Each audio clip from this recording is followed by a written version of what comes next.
വലിയേട്ടൻ booking ആരംഭിച്ചു. Hello, ഏവർക്കും പുതിയ വീഡിയോയിലേക്ക് നമസ്കാരം. ഇന്ന് ഞാൻ വന്നിരിക്കുന്നത് വലിയേട്ടൻ എന്ന ചിത്രത്തിൻ്റെ ഏറ്റവും പ്രധാനപ്പെട്ട അപ്ഡേഷനുമായിട്ടാണ്. വീഡിയോയിലേക്ക് മുൻപ് വീഡിയോ ലൈക്ക് ചെയ്യുക, ചാനൽ സബ്സ്ക്രൈബ് ചെയ്യുക. നവംബർ മാസം ധാരാളം ചിത്രങ്ങൾ OTT റിലീസ് ചെയ്യുന്നുണ്ട്. ചാനൽ ഭാഗം പരിശോധിച്ചാൽ നിങ്ങൾക്ക് കാണാൻ വേണ്ടി സാധിക്കുന്നതായിരിക്കും.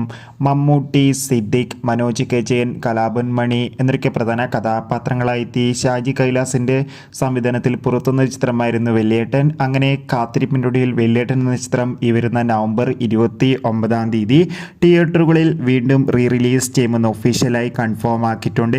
ഇപ്പോൾ ഇതാ ചിത്രത്തിൻ്റെ ഏറ്റവും പ്രധാനപ്പെട്ട അപ്ഡേഷനൊക്കെ പുറത്തു വന്നിരിക്കുകയാണ്. അപ്ഡേഷൻ മറ്റൊന്നുമല്ല, വലിയേട്ടൻ എന്ന ചിത്രത്തിൻ്റെ ടിക്കറ്റ് ബുക്കിംഗ് ഒക്കെ ബുക്ക് മൈ ഷോ എന്ന ആപ്പിലൂടെ ആരംഭിച്ചിരിക്കുകയാണ്.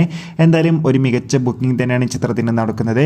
കാത്തിരിക്കാം. വലിയേട്ടൻ എന്ന ചിത്രത്തിൻ്റെ കൂടുതൽ അപ്ഡേഷൻ അറിയാൻ വേണ്ടി ചിത്രം നവംബർ 29 റിലീസിനെത്തുന്നുണ്ട്. എത്ര പേരാണ് ചിത്രത്തിൻ്റെ റിലീസിന് വേണ്ടി കാത്തിരിക്കുന്നത്? തീർച്ചയായും കമൻറ്റ് ബോക്സിൽ രേഖപ്പെടുത്തുക. ചിത്രം 4K തിയേറ്ററുകളിൽ എത്തുക. എത്ര പേരാണ് ചിത്രത്തിൻ്റെ റിലീസിനായി കാത്തിരിക്കുന്നു? കൂടുതൽ സിനിമാ വാർത്തകൾക്കായി നമ്മുടെ ചാനൽ ഇപ്പോൾ തന്നെ സബ്സ്ക്രൈബ് ചെയ്യുക.